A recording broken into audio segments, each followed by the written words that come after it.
नमस्कार, मैं Meenakshi Kumari, the Bihar teacher, history maker, मेरी मोबाइल मेरी शिक्षा, अपने ब्लॉग संख्या 24 आओ विज्ञान सीखे के तहत मैं आप लोगों के सामने फिर एक छोटा सा प्रयोग लेकर उपस्थित हुई हूँ।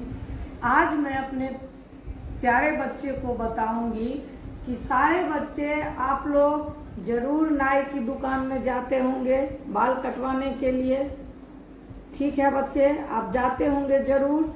और जब आप बैठते होंगे नाई की दुकान में तो आपका जो पीछे से बाल कट रहा है वो भी आप देखते होंगे। कभी आपने सोचा कि ऐसा क्यों होता है और कैसे दिखाई देता है यह? इसी चीज को समझाने के लिए मैं आपको एक छोटा सा प्रयोग बता रही हूँ। अब जब आप इसको देखेंगे तो समझ जाएंगे कि क्यों हमारे पीछे का भी दिखाई दे रहा है कि बाल कैसे कट रहा है। इसके लिए हमने एक कार्डबोर्ड लिया है और दो समतल दर्पण लिया है। एक समतल दर्पण और दो समतल दर्पण, दोनों को देखिए बच्चों, अपने जुगाड़ की सहायता से इस एक डिब्बा के सहायता से इसको अटकाई हूँ, बोतल के सहायता से।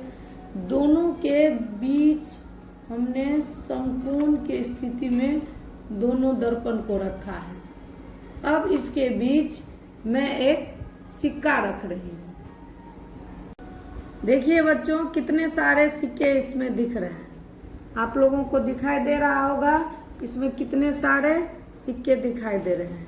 अब फिर इस प्रयोग को मैं थोड़ा दोनों समतल दर्पण के साइड को चेंज करूंगी और फिर आपको दिखाऊंगी।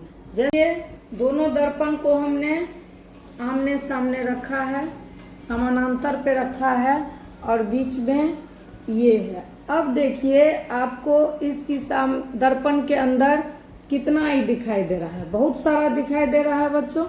देखिए कितना सारा एक लाइन से दिखा रहा है, 1 2 3 4 5, बहुत सारा है। तो इसी तरह जब हम नाई की दुकान पे जाते हैं बाल कटवाने के लिए, तो जब हम दर्पण के सामने बैठे रहते हैं तो पीछे से भी देखते रहते हैं इस दर्पण में कि मेरा बाल कैसे कट रहा है, कहाँ तक कटा।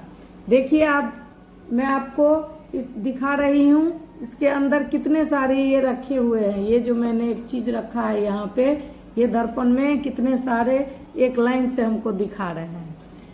तो इसको हम कहते हैं बहु प्रतिबिंब। दर्पणों द्वारा अनेक प्रतिबिंब बनने के इस क्रिया को हम बहुमूर्तिदर्शी प्रतिबिंब कहते हैं। और इसी विज्ञान के तहत, इसी के माध्यम से जब हम नाई की दुकान पे जाते हैं तो हम अपने आगे के शीशे में देखते रहते हैं कि मेरा बाल कैसे कटा है। तो इसी के साथ, इस छोटे से प्रयोग के साथ आज आप लोगों को मैं आप लोग जो बाल कटवाने जाते हैं उसके पीछे का कारण बताई हूँ।